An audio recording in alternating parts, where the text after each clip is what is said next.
Death note ಅನ್ನ ಬರೆದಿಟ್ಟು suicide. ಆತನಿಗೆ ಮೊದಲೇ ಮದುವೆಯಾಗಿತ್ತು. ಮದುವೆಯಾಗಿ 2 ಮಕ್ಕಳು ಕೂಡ ಇದ್ರು. ಅದನ್ನ ಬಿಟ್ಟು ಮತ್ತೊಂದು ಮದುವೆಯನ್ನ ಮಾಡಿಕೊಂಡ. ಜೀವನವನ್ನ ಕಟ್ಟಿಕೊಳ್ಳಲು ಬೆಂಗಳೂರಿಗೆ ಬಂದಿದ್ದ.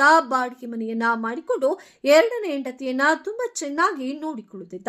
ಆದ್ರೆ ಏನಾಯ್ತೋ ಗೊತ್ತಿಲ್ಲ. ತಾನು ವಾಸವಿದ್ದ ಮನೆಯಲ್ಲಿ ಹೆಂಡತಿ ಸತ್ತು ಬಿದ್ದಿದ್ಲು. ಗಂಡ ಡೆತ್ ನೋಟ್ ಅನ್ನ ಬರೆದಿಟ್ಟು ವಿಡಿಯೋ ಚಿತ್ರೀಕರಣವನ್ನ ಮಾಡಿ ನೇಣಿಗೆ ಶರಣಾಗಿದ್ದಾನೆ.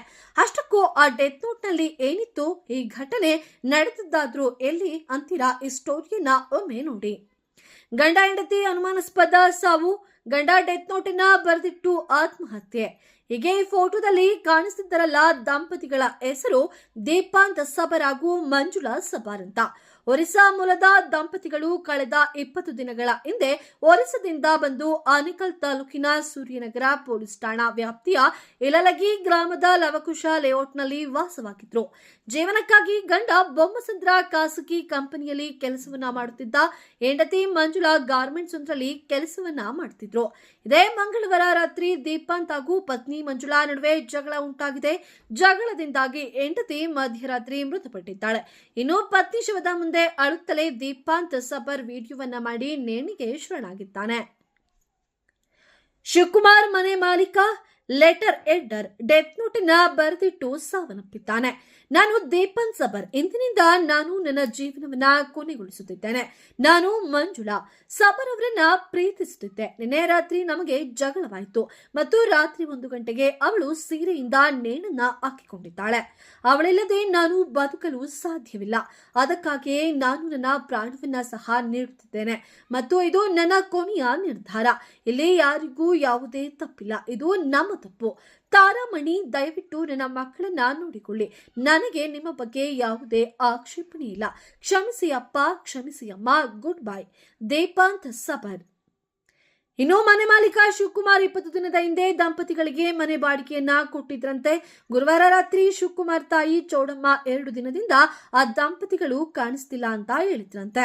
ಆಗ ತಾಯಿ ಚೌಡಮ್ಮ ಮನೆ ಬಳಿ ನೋಡಿದಾಗ ಮಂಚದ ಮೇಲೆ ಮಹಿಳೆಯ ಶವ ಪತ್ತೆಯಾಗಿದೆ. ಮಗನಿಗೆ ಫೋನ್ ಮಾಡಿ ಚೌಡಮ್ಮ ಹೇಳಿದ್ರಂತೆ.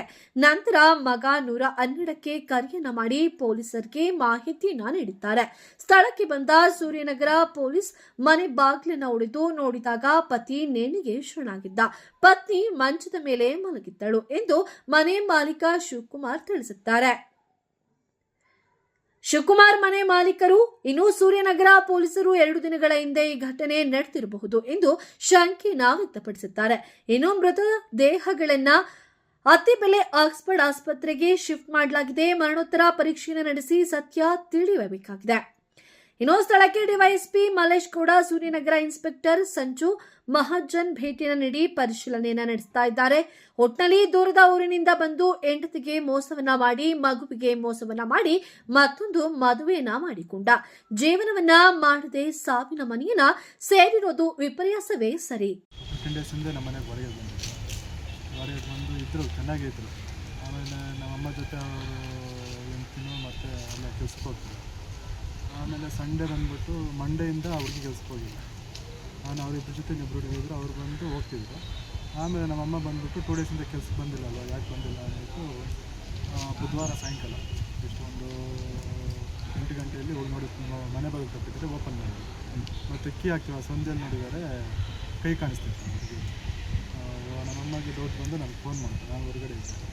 ಇಲ್ಲಿ ಯಾರನ್ನಾದ್ರು ಕರ್ಕೋದು, ಕೀ ತೆಗಿರೋಣ, ಇವ್ರು ರೆಸ್ಪಾಂಡ್ ಮಾಡ್ತಿಲ್ಲ, ನಾನು ಏನಾಗಿದೆ ಗೊತ್ತಾಗ್ತಿಲ್ಲ. ನಾನು ಫೋನ್ ಮಾಡಿದೆ. ಮತ್ತು ನಾನು ಹೋಗಿ ನೋಡಿದ್ರೆ, ನಾನು ಅಲ್ಲೇ ನೋಡಿದ್ರೆ ಕೈ ಕಾಣಿಸ್ತು. ಆಮೇಲೆ 112 ಫೋನ್ ಮಾಡಿಬಿಟ್ಟು ಈ ಥರ ಯಾರೋ ಮನೇಲಿ ಬಾಡಿಗೆ ಇದ್ದಿದ್ರು, ಅವರು ರೆಸ್ಪಾಂಡ್ ಮಾಡ್ತಿಲ್ಲ, ನೀವು ಸ್ವಲ್ಪ ಅಂತ ಅವ್ರಿಗೆ ಫೋನ್ ಮಾಡಿದೆ.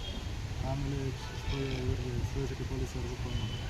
ಮತ್ತು ಅವ್ರು ಬಂದು ಡೋರ್ವರೆಗೂ ನೋಡಿದ್ರು. ಹುಡುಗಿ ಕೆಳಗಡೆ ಮಲ್ಕೊಂಡಿದ್ರು. ಅವನ್ನೇನು ಹಾಕೊಂಡ್ಬಿಟ್ಟಿದ್ದಾರೆ. ಬಾಡಿಗೆ ಕೊಟ್ಟು ಎಷ್ಟು ದಿವಸ ಆಗಿತ್ತು ನೀವು ಅಲ್ಲಿಗೆ? 15 ಡೇಸ್ ಆಗಿತ್ತು. ಅಷ್ಟೇನಾ ಆಗಿದ್ದು? ಏನು ಕೆಲಸ ಮಾಡ್ತಿದ್ರು ಇಬ್ಬರು, ಏನಾದರೂ ಗೊತ್ತಿತ್ತು? ಬಂದು IFB ಅಂತ ಇಂಡಸ್ಟ್ರೀಸ್ ಅಂತ ಕೆಲ್ಸಕ್ಕೆ ಹೋಗ್ತಿದ್ದ. ಹುಡುಗಿ ಬಂದು ಇಲ್ಲಿ ಶಾಯಿ ಗಾರ್ಮೆಂಟ್ಸ್ ಅಂತ ಕೆಲ್ಸಕ್ಕೆ ಹೋಗ್ತಿದ್ದೆ. ಏನು ಕಿತ್ತಾಡ್ಕೊಳ್ತಿದ್ರ? ಗಲಾಟೆ ಇಲ್ಲ, ಚೆನ್ನಾಗಿದ್ರು. ಅದು ಲೋ ಮಾಡಿ ಬಂದಿರೋ ನಮಗೂ ಗೊತ್ತಿಲ್ಲ. ನನ್ನ ಹೆಂಡತಿ ಬಂದಿದ್ದು ನಮ್ಮನೆ ಪಕ್ಕದವ್ರಿಗೆ ಬಂದು 13 ವರ್ಷದಿಂದ ಇದ್ದೀನಿ. ಅವ್ರ ಕಂಪ್ನಿಯಲ್ಲಿ ಮೊದಲು ಕೆಲಸ ಮಾಡ್ತಿದ್ದಂತೆ ರೂಮ್ ಇಲ್ಲ ಅಂದ್ಬಿಟ್ಟು ನಮಗೆ ಹೇಳ್ಬಿಟ್ಟು ಅವನು ಕರೆಸ್ಕೊಂಡು ರೂಮ್ ಕೊಡಿ ಒಳ್ಳೆ ಅವರು ಅಂದ್ಬಿಟ್ಟು ಅವ್ನು ಕರೆಸ್ಕೊಂಡು ಈ ಗಂಡ ಇಬ್ಬರು ಇದ್ದಿದ್ದು ಒಂದು 3 ಜನ ಹುಡುಗಿರಿದ್ರು. ಇನ್ನೊಂದು ಫ್ಯಾಮಿಲಿ ಇತ್ತು, ಅವರು ನಮ್ಮ ರಿಲೇಷನ್ನೇ, ನಾವು ಸಪ್ರೇಟ್ ಬಾಗಿರ್ತಾರೆ, ಇಬ್ಬರು ಜೊತೆಲಿ ಇರ್ತೀವಿ, 2 ಫ್ಯಾಮಿಲಿ ಅಂತ ಹೇಳ್ತೀವಿ. ಅವರಿಬ್ಬರು ಗುರುವಾರವರೆಗೂ ಈ ಮಂಗಳವಾರ ಇದ್ದರು. ಆಮೇಲೆ ಅವ್ರು ಕಾಣಿಸ್ಲಿಲ್ಲ. ಅವ್ರು ಹೋಗ್ಬಿಟ್ಟಿದ್ರು ಒಳಗಡೆಯಿಂದ ಅಲ್ಲಿ ಲಾಕ್ ಬೇರೆ ಆಗಿರ್ತಿದ್ರು. ಅವರು ಬಂದು ನಮ್ಮಮ್ಮ ಹೇಳಿದ್ದು ಬಾಗಿಲು ತುಳಿತಾ ಇದ್ರು, ಓಪನ್ ಮಾಡಿಲ್ಲ. ನನಗೆ ಗೊತ್ತಿಲ್ಲ, ಏನೋ ನಾರ್ಮಲಾಗಿ ಓಪನ್ ಮಾಡಿರಲ್ಲ, ಮಲ್ಕೊಂಡಿರ್ತಾರೆ, ನಾನು ಅಂತೇಳಿ ನೋಡಿ ಅವ್ರು ಪತ್ತ ಇಲ್ಲ. ಆಮೇಲೆ ಇವರು ನಮ್ಮಮ್ಮ ನೋಡಿದ್ಮೇಲೆ ಈ ಥರ ಅಂದರೆ ಏನು ಅವ್ನ ಹೆಂಡ್ತಿ ಅಂತ ಅವ್ರ ಗಂಡ ಹೆಂಡ್ತಿ ನನಗೆ ಏನು ಏನಾಗಿದೆ ಅಂದರೆ ಆಮೇಲೆ ಎಲ್ಲ ಆದಮೇಲೆ ಗೊತ್ತಾಗಿದ್ದು, ಅವನು ಲೆಟ್ರಲ್ಲಿ ಬರ್ತಿದ್ದಾನೆ. ಲೆಟ್ರಲ್ಲಿ ಏನಂದರೆ ಇವಳು ಸತ್ತೋಗ್ಬಿಟ್ಟಿದ್ದಾಳೆ, ಇವಳು ಇಲ್ದಿರ ನಾನು ಬದುಕಾಗಲ್ಲ, ಇವ್ನು ನಾನು ಲವ್ ಮಾಡ್ತಿದ್ದೀನಿ, ಸೊ ನಾನು ನನ್ನ ಲೈಫ್ನ ಎಂಡ್ ಮಾಡ್ತೀನಿ ಅಂತ ಲೆಟ್ರ್ ಬರೆದ್ಬಿಟ್ಟು ಅವ್ನ ಮೊದಲೇ ಹೆಂಡ್ತಿ ಹೆಸರು ಬರೆದು ಮಗಳು ಚೆನ್ನಾಗಿ ನೋಡ್ಕೊ, ನಾನು ಹೋಗ್ತಾಯಿದ್ದೀನಿ, ಇದರಿಂದ ಆಗಿರೋದ್ರಿಂದ ಯಾರಿಗೂ ಏನೂ ಸಂಬಂಧ ಇಲ್ಲ, ಎಲ್ಲ ನಾನೇ ಹೊರಗಾರಿಕೆ ಅಂದ್ಬಿಟ್ಟು ನನ್ನ ಲೆಟ್ರ್ ಬರೆದ್ಬಿಟ್ಟು ಅವ್ರ ಅಪ್ಪ ಅಮ್ಮ ಸಾರಿ ಹೇಳಿ ಅವನೇ ನನ್ನ ಶಿವಕುಮಾರ್.